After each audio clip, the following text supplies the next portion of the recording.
Hey guys, how's it going? Today's March 26, 2026. This is the Uncommon News Channel, and I know I haven't posted anything in quite a while. Let me get you up to date on what's been going on. So I became a delegate here in El Paso for the Republican Party, and I actually got invited to be on the Temporary Resolutions Committee. And the reason they invited me is because I introduced some resolutions regarding, one of them was for district secession. So this would be like a right for districts to no fault secede. You know, obviously they'd have to bring it to a vote, but if they want to secede from a city, they should be allowed to. So I introduced that resolution, and I introduced another one that really kind of reins in on big tech spying and really digital stalking, digital harassment, and things like that, and eavesdropping.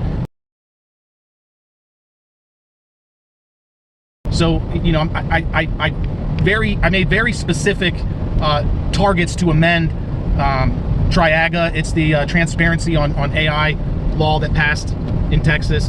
And I guess, you know, they liked what they saw, so they invited me on the resolutions committee, and I accepted the offer. And since then, I had the opportunity to introduce a few more resolutions for the Republican Party here in Texas. And there's a few things that you should watch out for. One is a denaturalization. This is for federal. This is a federal resolution. Is to denaturalize immigrants or citizens that commit serious acts of betrayal. So basically, if somebody immigrates here, they get their citizenship. Anytime after they get their citizenship, if they commit treason, we can denaturalize them and send them back home. If they commit fraud, tax fraud, and you know, major felonies like murder, rape, and human smuggling, things like that, like these big, huge betrayals. If they commit any one of those acts, then it gives us the ability to strip them of their naturalization and send them home.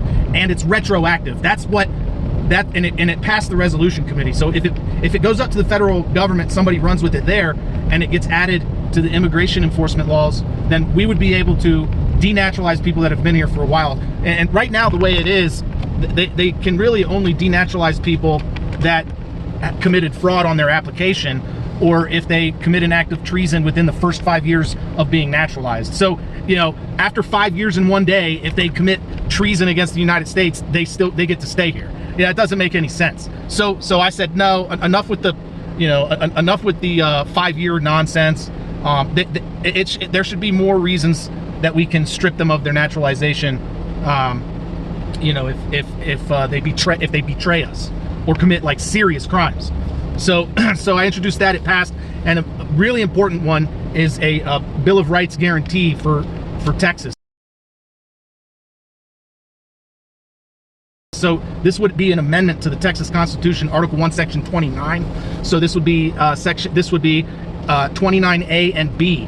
29A that I propose that we add to the Constitution, the Texas Constitution, outlines the logic and the philosophy of why our Bill of Rights should be protected, and what gives us the right to protect the Bill of Rights. And then 29B outlines how we can go about doing that. So it basically gives the state of Texas the tools to nullify any federal overreach and to enforce the nullification should the federal government try to, you know, continually infringe upon our rights. It makes it a Class C felony for any state government official to assist the federal government in those efforts and infringing the rights. And it also gives the governor and attorney general the authority to activate the National Guard to physically resist the federal government if they persist on infringing our rights. So it's a very big one. And then if the government still persists, then it forces the legislature of Texas to have a special election to vote on whether or not we should secede and continue as a sovereign nation. So I'll leave those resolutions up so you can take a look at them. Please pray for these to pass. I really would like to get this Bill of Rights guarantee passed. I think it's very important for us, and I think it would kind of potentially pave the way for other states to follow suit, because you know, we're in a time right now when we don't know what could happen tomorrow. We really don't. And if our rights are infringed upon, we need to have the tools to push back. We need to have the tools to say, no, we don't agree to this treaty. We don't agree to this, you know, regulation or Supreme Court ruling or whatever. That violates the Bill of Rights in these ways. And so we're going to just secede as a nation, and you guys can go do whatever you want without us. Anyways, guys, the county convention is going to be this Saturday, so 2 days from now. So I'll be at the county convention where they'll be voting on those resolutions. Those resolutions passed the resolution committee.